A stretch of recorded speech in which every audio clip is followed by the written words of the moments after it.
ইসলামী শরিয়া দৃষ্টিকোণ থেকে বিদেশ যাওয়ার জন্য বিবাহিত পুরুষদের 2টা ভিসা লাগবে, অবিবাহিতদের লাগবে না। বিবাহিত হলে 2টা ভিসা লাগবে। একটা ভিসা ওই দেশের এম্বাসি থেকে নিতে হবে, আর একটা ভিসা নিতে হবে নিজের বউয়ের কাছ থেকে। বউ যদি পারমিট করে যে ঠিক আছে তুমি বিদেশ যাও আমাদের আয় উন্নতির জন্য, আমি নিজে ধৈর্য ধারণ করে থাকবো, তাহলে ঠিক আছে।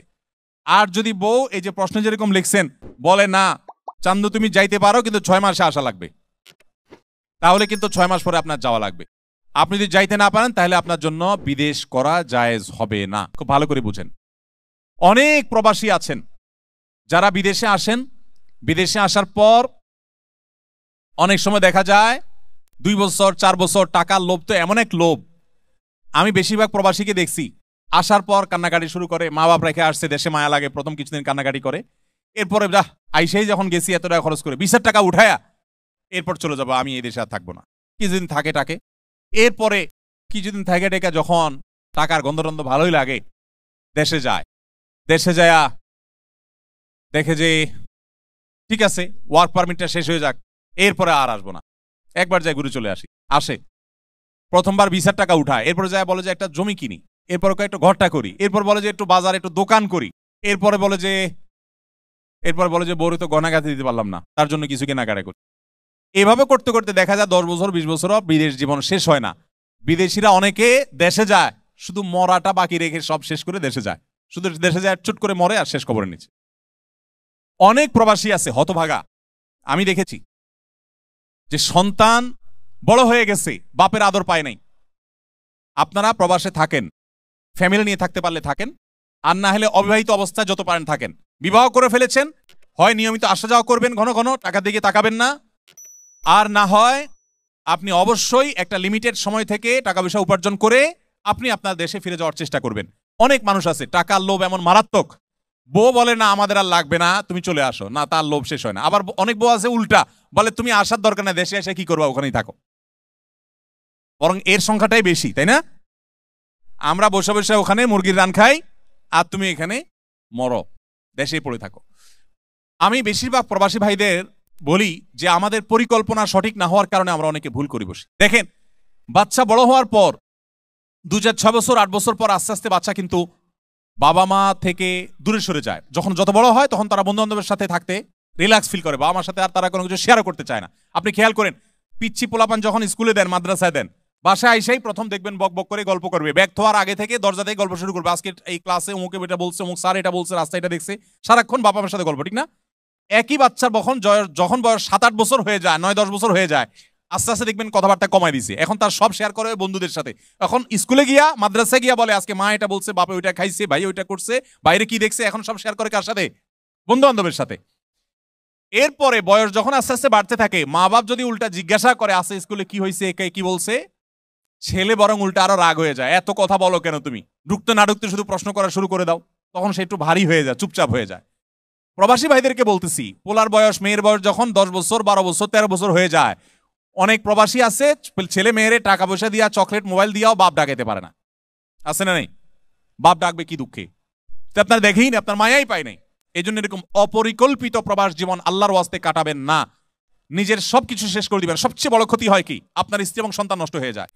বড় বড় মোবাইল কিনে পোলাপানের হাতে ধরাই দেন, না ইমান, না আমল, না তাকওয়া, না পড়ালেখা।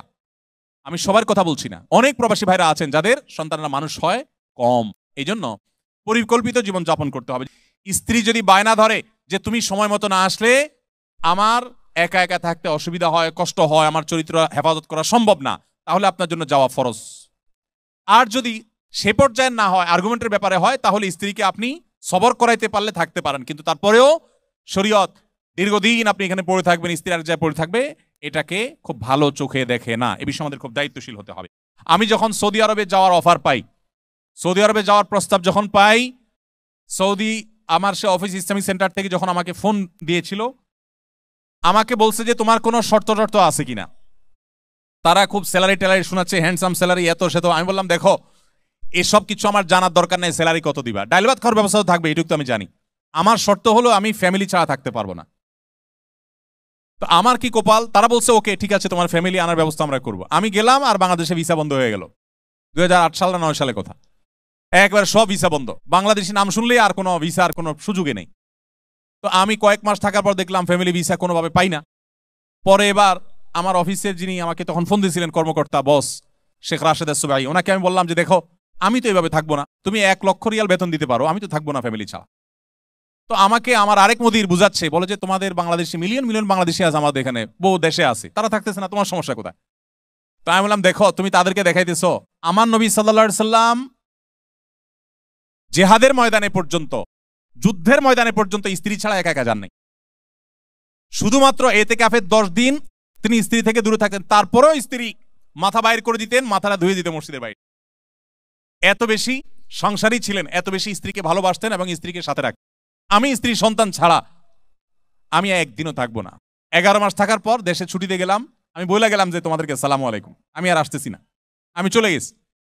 তখন বেচারা নিরুপায় হয়ে গেছে। আমার যাওয়ার সময় সৌদি অ্যাম্বাসি রিলিজেস এটাই সে তখন আর শেখ আলী বামাগা উনি সহযোগিতা করছিলেন। ওনার অফিসে দেখা করতে যাই বললাম এই অবস্থা, তোমার দেশে গেছি কিন্তু ভিসা তো বন্ধ করে দিচ্ছে, আমার তো ফ্যামিলি ভিসা দিল না, ভাই আমি তো আর যাবো না। আমাকে তখন সে বললো বলো কি তুমি যাবা না, মানে এ কোনো কথা হলো? তোমার ভিসার জন্য আমি সহযোগিতা করবো। তো কিভাবে কি করবেন? উনি বলে আমি রাষ্ট্রদূতরে এখনই ফোন করতেছি, আমার সামনে ফোন করছে। তখন রাষ্ট্রদূত ছিলেন আব্দুল্লাহ আল বুসাইরি, তখন রাষ্ট্রদূত ছিলেন সৌদি আরবে, সৌদি আরব রাষ্ট্রদূত বাংলাদেশে ছিলেন। তখন ওনাকে ফোন করলেন, করে বললেন যে ওরে আমার কাছে পাঠায় দাও। আমাকে পাঠালেন রাষ্ট্রদূতের কাছে। আমি গেলাম, বললো যে কি অবস্থা? বললাম দেখো ফ্যামিলি ছাড়া আমি তোমার দেশে থাকতে পারবো না, আমার ভিসা তো দিচ্ছে না, ভিসা তো বন্ধ। বলো যে তোমার ভিসার দায়িত্ব আমার, লাগলে আমি পররাষ্ট্রমন্ত্রীকে বলে তোমার স্পেশাল ভিসা বাইর করে দেবো, তুমি যাও। উনি একটা চিঠি লিখে দিলেন, দিয়ে বলেন তোমার গ্যারান্টি ভিসা হবে। আমি ওটা নিয়ে আসা পরে ভিসা হয়ে গেছে আলহামদুলিল্লাহ। যেদিন দেখলাম বাচ্চাদের পড়ালেখার জন্য আমার দেশে যাওয়া দরকার, সেদিন আমি নিজেও দেশে চলে গেছি, আর থাকি নাই। থাকলে মাস শেষ একেবারে ব্যাগ ভর্তি টাকা পাইতাম, ছেড়ে আমি চলে গেছি। এই কথাগুলো আপনাদের সাথে বলার উদ্দেশ্য হলো যে প্রবাস জীবনে থাকেন কিন্তু পরিবার, সন্তান, সন্ততি, স্ত্রী সব ধ্বংস করে দিয়ে আপনি অনন্তকাল প্রবাস জীবনে থাকবেন, এটা কখনো গ্রহণযোগ্য হতে পারে